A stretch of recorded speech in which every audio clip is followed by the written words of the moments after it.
नमस्कार दोस्तों, मैं सुरजीत गुप्ता आपके अपने चैनल शिक्षा सारथी में स्वागत करता हूँ। थंबनेल देखकर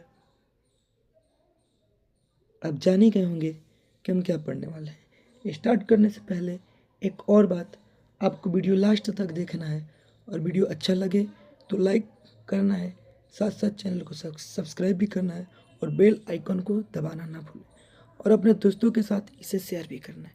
ठीक है, तो वीडियो स्टार्ट करने से पहले आपको और अपने आप को ऊर्जावान बनाए रखने के लिए एक छोटी सी कुछ लाइनें यहाँ पे लिखी हुई हैं। चलिए इसे देखते हैं क्या लिखा है। खुद को इतना खुद को इतना मजबूत बना ले कि कोई तोड़ ना पाए, मेहनत कर इतनी ज़्यादा कि दुनिया भी झुक जाए। ये बहुत ही बेहतरीन लाइन है। अगर आप इसे समझने की कोशिश करें तो बहुत ही बढ़िया इसका अर्थ निकलेगा। तो चलिए समय ज़्यादा बर्बाद ना करते हुए हम अपने वीडियो को स्टार्ट करते हैं। ठीक है, ध्यान दीजिए।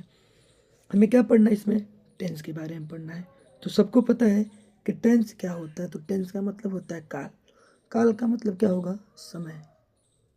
काल का मतलब क्या होगा? समय। तो सबको पता है कि हमारा समय 3 प्रकार का होता है, जिसे हम क्या कहते हैं? एक को वर्तमान काल, प्रेजेंट टेंस, दूसरे को भूतकाल, पास्ट टेंस, तीसरे को भविष्य काल, फ्यूचर टेंस। प्रेजेंट टेंस का मतलब क्या होता है? जो वर्तमान में अभी हो रहा है उसी को प्रेजेंट टेंस कहते हैं। इसकी पहचान क्या है? कि जिन हिंदी वाक्यों के अंत में क्या आ जाए? है आ जाए, हो आ जाए, हूँ आ जाए। ठीक है, तो सब समझ जाएंगे कि वहाँ पे प्रेजेंट टेंस की बात की गई है। पास्ट टेंस की पहचान क्या है? जिन हिंदी वाक्यों के अंत में था आ जाए, थी आ जाए, थे आ जाए, तो मैं समझ जाएंगे कि वहाँ पे किसकी बात की गई है? पास्ट टेंस की बात की गई है, मतलब कि जो बीत चुका है। और जिन हिंदी वाक्यों के अंत में क्या आ जाए? गा आ जाए, गे आ जाए और गी आ जाए, तो हम समझ जाएंगे कि वहाँ पे किसकी बात की गई है? फ्यूचर टेंस की बात की गई है। मतलब सिंपल अगर डिफिनेशन निकाल ले कि टेंस का डिफिनेशन क्या होगा, तो हम कह सकते हैं है हूँ को प्रेजेंट मानो, था थे थी को पास्ट, गागेगी को फ्यूचर मानो। यही टेंस की है पहचान। ठीक है, टेंस हमें बताता है कि कोई कार्य कब हुआ है। ठीक है, जैसे मैं बोलूँ कि मैं घर जाता हूँ, तो यहाँ पे आप सेंटेंस को पढ़ के समझ सकते हैं कि यहाँ पे काम कब हुआ है। मैं बोलूँ कि वह घर जाता था, अब इस सेंटेंस को भी पढ़ के या सुन के समझ सकते हैं कि वह घर कब गया था या काम कब हुआ है। ठीक है, वैसे क्या है कि मैं घर जाऊँगा, आप इस सेंटेंस को पढ़ के या सुन के समझ सकते हैं कि यहाँ पे किस टेंस की बात की गई। ठीक है, तो टेंस कितने प्रकार के होते हैं? तो टेंस हमारे 3 प्रकार के होते हैं। प्रेजेंट टेंस वर्तमान काल, पास्ट टेंस भूतकाल, फ्यूचर टेंस भविष्य काल। अब इन टेंस के भी अलग अलग 4 प्रकार होते हैं। जैसे पहला क्या होता है हमारा? इंडेफिनिट टेंस, दूसरा कंटिन्यूअस टेंस, तीसरा परफेक्ट टेंस और चौथा परफेक्ट कंटिन्यूअस टेंस। ठीक है, तो ध्यान दीजिए, इंडेफिनिट टेंस क्या होता है, कंटिन्यूअस टेंस क्या होता है, परफेक्ट टेंस क्या होता है और परफेक्ट कंटिन्यूअस टेंस क्या होता है। तो इस वीडियो में हम इंडेफिनिट टेंस के बारे में पढ़ेंगे। इसके नेक्स्ट वीडियो में हम कंटिन्यूअस टेंस के बारे में पढ़ेंगे और आने वाले वीडियो में इसी क्रम वाइज हम एक एक टेंस के बारे में पढ़ते रहेंगे। ठीक है, तो चलिए आगे ध्यान दीजिए। अभी हमें क्या पढ़ना? Present indefinite tense. Present indefinite tense का मतलब क्या होता है? वर्तमान अनिश्चितता काल। इंडेफिनिट का मतलब क्या होता है? अनिश्चितता, अनिश्चितता। तो यहाँ पे क्या होता है कि काम कभी खत्म नहीं होता है। जैसे मैं बोलूँ कि वह घर जाता है, ध्यान दीजिए, वह घर जाता है, तो यहाँ पे क्या काम खत्म हो चुका है? नहीं, ये काम अभी क्या हो रहा है? चल रहा है। ठीक है, मतलब अनिश्चित है, ये कभी खत्म, मतलब अनिश्चित ही से बोल सकते हैं, खत्म नहीं हुआ। ठीक है, वह घर जाता है। ठीक है, तो जब भी सेंटेंस के लास्ट में क्या आ जाए? ता है, ती है, ते है, ता हूँ इत्यादि शब्द आ जाए, तब समझ जाएंगे कि यहाँ पे किसकी बात की गई है। तो प्रेजेंट इंडेफिनिट टेंस की बात की गई है। पहचान देखिए क्या बोला गया है? इस टेंस की पहचान वाक्य के अंत में या सेंटेंस के अंत में होने वाले शब्दों से होती है। जैसे ता है, ती है, ते है, ता हूँ। जब ये शब्द किसी सेंटेंस के लास्ट में है तब समझ जाना तो किसकी बात की गई है? प्रेजेंट इंडेफिनिट टेंस की बात की गई। जैसे कि वह जाता है, वह गाती है, वे खेलते हैं, मैं पढ़ता हूँ। अब इस टेंस के भी अलग अलग सेंटेंस होते हैं। ठीक है, तो उन सेंटेंसों को ध्यान देते हैं क्या होता है। प्रेजेंट टेंस के 4 भाग होते हैं, जिसे हम क्या अफर्मेटिव सेंटेंस कह सकते हैं, दूसरे को निगेटिव सेंटेंस कहते हैं, तीसरे को इंट्रोगेटिव सेंटेंस कहते हैं और चौथे को इंट्रोगेटिव नेगेटिव सेंटेंस कहते हैं। अफर्मेटिव सेंटेंस भी क्या होते हैं यहाँ पे, किसी भी कथन को या सेंटेंस को सिंपल भाषा में कहा जाता है। किस भाषा में कहा जाता है? सिंपल भाषा में, इसलिए इसको क्या बोला गया है? अफर्मेटिव सेंटेंस भी बोल सकते हैं, सिंपल सेंटेंस भी बोल सकते हैं, ठीक है। और निगेटिव सेंटेंस मतलब कि निगेटिव सेंटेंस ऐसे सेंटेंस को कहा जाता है जिसमें वाक्य के बीच में नहीं शब्द का प्रयोग हो। कैसे शब्द का प्रयोग हो? नहीं शब्द का प्रयोग हो, उसे हम क्या कहते हैं? Negative sentence. वैसे ही इंट्रोगेटिव होता है, इंट्रोगेटिव सेंटेंस का मतलब होता है प्रश्नवाचक सब वाक्य। इंट्रोगेटिव सेंटेंस का मतलब क्या होता है? प्रश्नवाचक वाक्य। जिस भी सेंटेंस के माध्यम से प्रश्न पूछा जाता है उस सेंटेंस को इंट्रोगेटिव सेंटेंस कहते हैं। कभी कभी इंट्रोगेटिव और निगेटिव सेंटेंस भी हम यूज करते हैं, ठीक है। तो इंट्रोगेटिव और निगेटिव सेंटेंस भी क्या है? हमारे लिए महत्वपूर्ण है। तो चलिए इन सेंटेंस को हम एक एक करके अच्छे से देखते हैं क्या बोला गया है, ठीक है। तो सबसे पहले अफर्मेटिव सेंटेंस देखते हैं। अफर्मेटिव सेंटेंस को हम सिंपल सेंटेंस भी कह सकते हैं। क्या कह सकते हैं? मैंने पहले ही बताया, सिंपल सेंटेंस भी कह सकते हैं। कौन सा सेंटेंस कह सकते हैं? सिंपल सेंटेंस भी कह सकते हैं। इसका सिंपल स्ट्रक्चर क्या होता है? सब्जेक्ट प्लस वर्ब का फर्स्ट फॉर्म, वर्ब के फर्स्ट फॉर्म में यस या ईएस, उसके बाद ऑब्जेक्ट और फिर ईटीसी। सब्जेक्ट का मतलब को पता है कि जो काम को करता है उसी को सब्जेक्ट कहते हैं। जैसे क्या हो गया? ही हो गया, सी हो गया, दे हो गया, कोई भी नाम हो गया, आई हो गया, वी हो गया और यू हो गया। ये सभी क्या है? सब्जेक्ट है।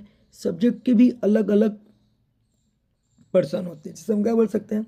First person subject, second person subject और थर्ड पर्सन सब्जेक्ट, ठीक है। सब्जेक्ट के भी अलग अलग पर्सन होते हैं। फर्स्ट पर्सन सब्जेक्ट में हमारा आई और वी आता है, सेकेंड पर्सन सब्जेक्ट में केवल यू आता है और थर्ड पर्सन सब्जेक्ट में ही हो गया, सी हो गया, इट हो गया, कोई भी नेम हो गया और दे, और क्या? दे, ठीक है। तो ये सभी क्या होते हैं? थर्ड पर्सन सब्जेक्ट के अंतर्गत आते हैं, ठीक है। तो इन सबको बातों को छोड़िए, हम ध्यान देते हैं। हमें स्ट्रक्चर क्या होता है? सब्जेक्ट प्लस वर्ब का फर्स्ट फॉर्म, वर्ब के फर्स्ट फॉर्म में यस या ई एस, उसके बाद ऑब्जेक्ट, उसके बाद अदर वर्ड। तो ध्यान दीजिए, हम यस या ई एस का यूज वर्ब के साथ कब करेंगे? ये बहुत ही ध्यान देने वाली बात है, क्योंकि इसमें क्या होता है, हमेशा बच्चे गड़बड़ा जाते हैं, उनसे मिस्टेक हो जाता है। तो ध्यान दीजिए, जब सब्जेक्ट ही, सी, इट या एक नाम हो तब वर्ब के साथ यस या ई एस लगाते हैं। मतलब सब्जेक्ट हमारा क्या हो? केवल ही, सी, इट या कोई नाम हो, ठीक है।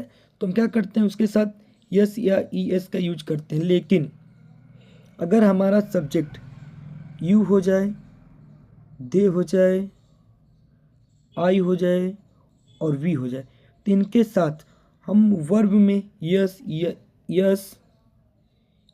ई एस का यूज नहीं करते हैं। ध्यान दीजिए, हम यस या ई एस का यूज कब करेंगे? जब हमारा सब्जेक्ट क्या हो?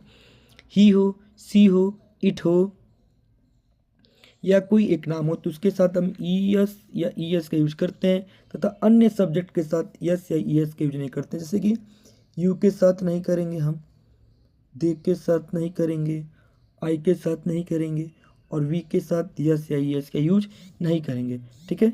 आगे ध्यान दीजिए, जैसे जब भी, अब ध्यान दीजिए, हम किस वर्ब के साथ यस लगाएंगे, किस वर्ब के साथ यस लगाएंगे और किसके साथ ई एस लगाएंगे, ये भी ध्यान देने वाली बात है। तो जब भी हमारे वीडियो के एंड में, सॉरी वीडियो नहीं, वर्ब के एंड में, मतलब वर्ब के वर्ड के एंड में क्या ओ आ जाए, O, C H, S H, double S, X हो, तो इनके साथ हम क्या करते हैं? ई एस जोड़ देते हैं। जैसे कि गो के एंड में क्या है? ओ है, तो हमने क्या किया? ई एस लगा दिया। वॉच के एंड में क्या है? सी एच है, तो हमने इसके साथ क्या किया? ई एस लगा दिया। अब एग्जाम्पल जो भी हो आप कमेंट करके मुझे बताना, ठीक है। और बाकी सभी के साथ यस लगाते हैं। जैसे इट के साथ यस लगा दिया हमने, प्ले के साथ प्लेस लगा दिया। अदर सब्जेक्ट के साथ कुछ नहीं लगाते हैं, ठीक है। मतलब कि जो दूसरे सब्जेक्ट है उनके साथ कुछ नहीं लगाते हैं, केवल हमारा सब्जेक्ट क्या हो?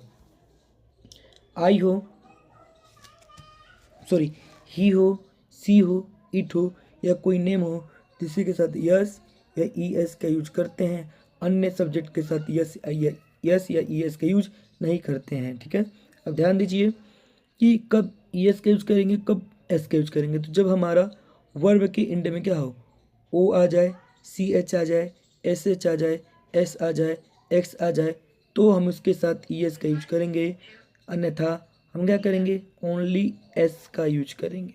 ठीक है, मैं आशा करता हूँ कि आपको ये बहुत अच्छे से समझ में आ चुका होगा। तो चलिए इसका एक दो एग्जाम्पल देखते हैं।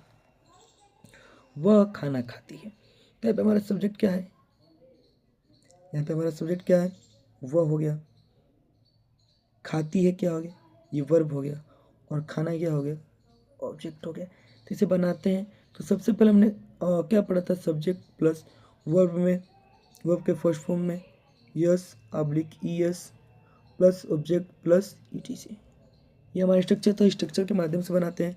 वह का इंग्लिश क्या हो जाएगा, खाती है तो वह का इंग्लिश सी हो जाएगा, सी। अब खाना है क्या होता है, ईट होता है, ई ए टी। इट के साथ हम क्या कर सकते हैं, द फूड का यूज करेंगे। ध्यान दीजिए, लेकिन हमने क्या पढ़ा कि यस और ई एस का यूज कब करते हैं, तो जब हमारा सब्जेक्ट क्या हो, ही सी इट हो, तो इसके साथ यस या ई एस का यूज करते हैं। लेकिन जब हमारे सब्जेक्ट के लास्ट में क्या हो, ओ आ जाए, सी एच आ जाए, डबल एस आ जाए, एक्स आ जाए, ठीक है, तो उसके साथ हम क्या करते हैं, ई एस का यूज करते हैं, अन्यथा नहीं करते हैं। तो इसके साथ हम क्या करेंगे, केवल एस का यूज करेंगे। तो हम बोल सकते हैं इसका इसका ट्रांसलेशन क्या बनेगा, C E A T S, it's the food. ठीक है, इट्स द फूड, क्यों, क्योंकि ये हमारे शर्त का पालन नहीं कर रहे, इसलिए इसके साथ हमने क्या किया, एस का यूज किया। ठीक है, आगे ध्यान दीजिए, वे लोग जंगल जाते हैं, तो हमने क्या बोला, केवल ही आ जाए, ही सी इट, और दे के साथ ये इसका यूज करते हैं, सॉरी दे नहीं, नेम के साथ, और किसी के साथ हम यस या ई एस का यूज नहीं करते हैं। ठीक है, तो यहाँ पे क्या है, वे लोग, तो वे का इंग्लिश क्या होता है, दे, तो हमने क्या लिख दिया, दे। जाना का इंग्लिश क्या होगा, गो, हमने लिख दिया गो टू। अब जंगल की बात की गई तो यहाँ पे क्या हो जाएगा, फॉरेस्ट हो जाएगा, फॉरेस्ट। हमने क्या बोला कि जब हमारा सब्जेक्ट ही सी इट या कोई नेम हो, तभी हम यस या ई एस का यूज करेंगे, अन्यथा अन्य सब्जेक्ट के साथ हम यस या ई एस का यूज नहीं करेंगे। ठीक है, ये बाकी तो जो एग्जाम्पल हैं इनका ट्रांसलेशन आप कमेंट करके बताएंगे। चलिए निगेटिव सेंटेंस को देखते हैं।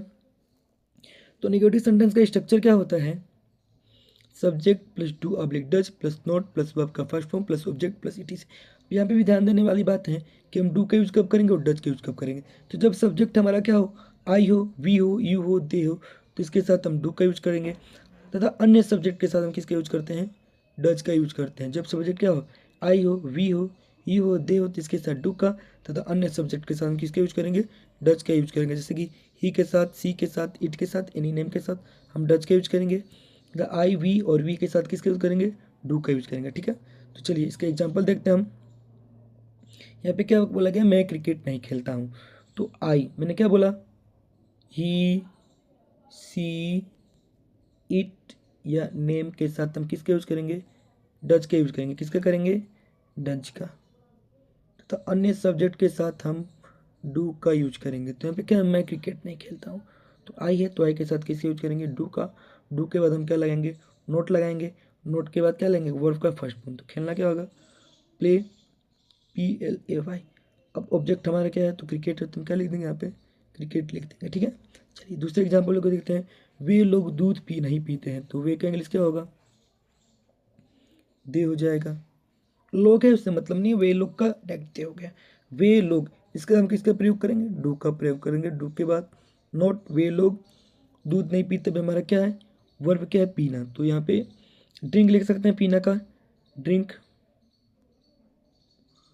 और अभी हमारा ऑब्जेक्ट क्या है, तो दूध। तो ड्रिंक के साथ हम क्या लिखेंगे, दूध का इंग्लिश क्या होगा, मिल्क होगा। ठीक है, फुल स्टॉप लगाना नहीं भूलना है। ठीक है, अब आप इन दोनों को कमेंट में ट्रांसलेशन करके बताएंगे कि क्या होगा। ठीक है, चलिए इंट्रोगेटिव सेंटेंस देखते हैं। तो इंट्रोगेटिव सेंटेंस का मतलब क्या होता है, प्रश्नवाचक शब्द होता है। क्या होता है प्रश्नवाचक वाक्य, सॉरी क्या होता है प्रश्नवाचक वाक्य। अब ध्यान दीजिए ये सेंटेंस दो टाइप के होते हैं, पहला यस या नो आंसर टाइप क्वेश्चन, दूसरा क्या होता है WH टाइप क्वेश्चन या WH टाइप सेंटेंस। तो जब भी आपका प्रश्न आए और उसका आंसर आप क्या करो हाँ या ना में तो उस सेंटेंस को बनाते समय हमेशा हम क्या करते हैं हेल्पिंग वर्ब का यूज करते हैं। किसका यूज करते हैं हेल्पिंग वर्ब का यूज करके बनाते हैं। किसके यूज करके बनाते हैं हेल्पिंग वर्ब। ध्यान दीजिए स्ट्रक्चर हमारा क्या है do oblique does plus subject plus verb का first form plus object plus question mark. ध्यान दीजिए यहाँ पे एग्जाम्पल देखते हैं। एग्जाम्पल बोला गया है क्या तुम क्रिकेट खेलते हो, तो इसका आंसर आप क्या दोगे यस या नो में ही दोगे ना। क्या तुम क्रिकेट खेलते हो तो इसका आंसर आप क्या करोगे यस या नो में दोगे। खेलते हो तो यस और नहीं खेलते तो नो। तो जब भी इस टाइप का सेंटेंस आए तो हमेशा उसे बनाते समय हम क्या करते हैं हेल्पिंग वर्ब से बनाना शुरू करते हैं। अब आपको पता है कि डू का यूज किस सब्जेक्ट के साथ करते हैं और डच का यूज किस सब्जेक्ट के साथ करते हैं। तो डच का ही के साथ सी के साथ इट के साथ या कोई भी नेम आ जाए तो उसके साथ हम डच का यूज करते हैं तथा अन्य सब्जेक्ट के साथ हम डू का यूज करते हैं। तो ध्यान दीजिए यहाँ पे क्या है क्या तुम क्रिकेट खेलते हो, तो स्ट्रक्चर क्या हमारा डू या डच, तो तुम है तुम क्या किस का यूज करेंगे डू का यूज करेंगे। उसके बाद सब्जेक्ट हमारा क्या है तुम, तो तुम का इंग्लिश क्या हो जाएगा यू डू यू। अब खेलना हमारा क्या वर्ब, तो यहाँ पे इंग्लिश क्या हो जाएगा play do you play. Object क्या है क्रिकेट, तो यहाँ पे इंग्लिश क्या हो जाएगा क्रिकेट का क्रिकेट ही हो जाएगा CRICKET यहाँ पे लिख देता हूँ ठीक है। दूसरा ध्यान दीजिए क्या वे लोग रोज स्कूल जाते हैं, तो वे का इंग्लिश क्या होगा दे। और हमने क्या बोला कि ही सी इट या नेम के साथ ही हम डू का यूज करेंगे, बाकी सबसे सॉरी ही सी इट या नेम के साथ ही हम डच का यूज करेंगे, बाकी सभी सब्जेक्ट के साथ डू का यूज करेंगे। तो यहाँ पे वे लोग है तो इसके साथ हम क्या करेंगे डू। डू के बाद क्या करते हैं सब्जेक्ट अपना दे लिखेंगे डू दे। जाना का इंग्लिश क्या होगा गो क्योंकि हमारा वर्ब है गो टू। ऑब्जेक्ट हमारा क्या है स्कूल, स्कूल हमने लिख दिया। ETC में क्या आ जाएगा डेली, ETC में डेली। उसके बाद यहाँ पे क्या करेंगे क्वेश्चन मार्क लगा देंगे ठीक है। ये हमारा क्या हो गया बन के तैयार हो गया। अब ये तीसरा आपको कमेंट करके इसका बताना है कि इसका ट्रांसलेशन क्या बनेगा ठीक है। आगे ध्यान दीजिए एक हमारा सेंटेंस होता है इंट्रोगेटिव सॉरी दूसरा टाइप देखिए WH टाइप की बात की गई जब भी सेंटेंस के बीच में प्रश्नवाचक शब्द आए, जैसे कि वे लोग कहाँ रहते हैं सेंटेंस के बीच में प्रश्नवाचक शब्द आया। तुम लोग स्कूल क्यों जाते हो प्रश्नवाचक शब्द सेंटेंस के बीच में आया। तुम कब उठते हो प्रश्नवाचक शब्द सेंटेंस के बीच में आया। वे लोग क्यों चिल्लाते हैं प्रश्नवाचक शब्द सेंटेंस के बीच में आया। तो जब भी इस तरह का सेंटेंस आपको दिखे तो इसे बनाते समय हम सबसे पहले उस शब्द का मीनिंग लिखते हैं ठीक है। उसके बाद जो हमारा हेल्पिंग वर्ब होगा उसे यूज करते हैं। उसके बाद सब्जेक्ट लगा देते हैं, उसके बाद वर्ब का फर्स्ट फॉर्म फिर ऑब्जेक्ट, उसके बाद क्वेश्चन मार्क लगाते हैं। तो चलिए खुद देखते हैं हम लोग वे लोग कहाँ रहते हैं।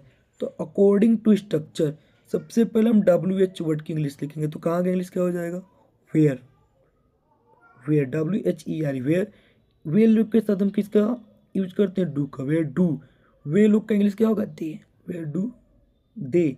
अब रहना क्या हो जाएगा लिव हो जाएगा। तो क्या करेंगे लिव के बाद क्वेश्चन मार्क लगा देंगे ठीक है। दूसरा ध्यान दीजिए तुम लोग स्कूल क्यों जाते हो, तो सबसे पहले क्योंकि इंग्लिश लिखेंगे क्या हो जाएगा वाई वाई। उसके बाद तुम लोग की यू सॉरी उसके बाद हम क्या करेंगे हेल्पिंग वर्ब लगाएंगे। त्यू के साथ हमेशा डू लगाते हैं। वाई डू यू वर्ब क्या है जाना, तो why do you go to. उसके बाद क्या हो जाएगा हमारा ऑब्जेक्ट स्कूल। इसके बाद क्वेश्चन मार्क हम यहाँ पे लगा देंगे ठीक है। अच्छे से ध्यान दीजिए यहाँ पे क्या होगा लिखते हैं why do subject you why do you verb go to school object school. इसके बाद क्वेश्चन मार्क ठीक है।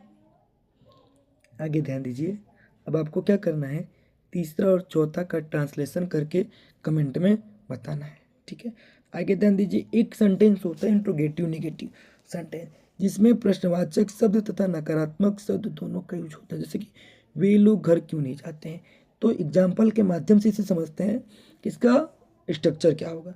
तो वे लोग घर क्यों नहीं जाते, तो सबसे पहले हम देखेंगे कि हमारा प्रश्नवाचक शब्द क्या है, क्यों। तो क्यों का इंग्लिश क्या हो जाएगा, वाई। वे लोग के साथ हम किस हेल्पिंग वर्ब का यूज करते हैं, तो डू का, वाई डू। इसके बाद हमारा क्या हो जाएगा,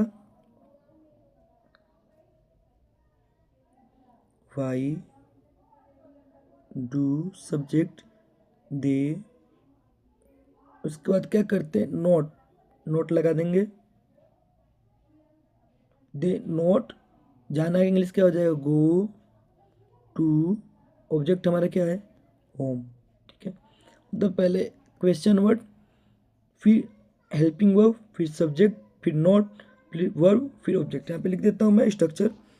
पहले WH word plus helping verb do या डज सब्जेक्ट के according, plus subject plus not plus verb का first form plus object plus ETC। ये हमारा क्या होगा, स्ट्रक्चर हो गया। आप इसका स्क्रीनशॉट भी ले सकते हैं और चाहें तो नोट भी कर सकते हैं वीडियो को रोक के। दूसरा ध्यान दीजिए, क्या तुम लोग स्कूल नहीं जाते हो, तो सबसे पहले हम क्या लिखेंगे, हेल्पिंग वर्ब। यहाँ पे क्या हमारा सेंटेंस प्रश्नवाचक शब्द से शुरू है, तो हम according to subject helping verb लगाएंगे। तो तुम है, तो तुम के साथ किसका यूज करेंगे, डू का। डू के बाद यू, यू के बाद हम क्या कर सकते हैं, नोट का यूज कर सकते हैं। ठीक है, वाई डू नोट, और वर्ब का गो टू। ऑब्जेक्ट हमारा क्या है, स्कूल, तो स्कूल का हम यहाँ पे स्कूल ही लिख देंगे। मतलब इसका स्ट्रक्चर क्या होगा, helping verb plus subject plus not plus verb का फर्स्ट फॉर्म प्लस ऑब्जेक्ट। ठीक है, अब इन दोनों को ट्रांसलेशन करके आप कमेंट में और तीनों का बताएंगे। अगर आपको वीडियो अच्छी लगी है तो वीडियो को लाइक करना है, साथ साथ चैनल को सब्सक्राइब भी करना है और अपने दोस्तों के साथ शेयर भी करना है। ठीक है।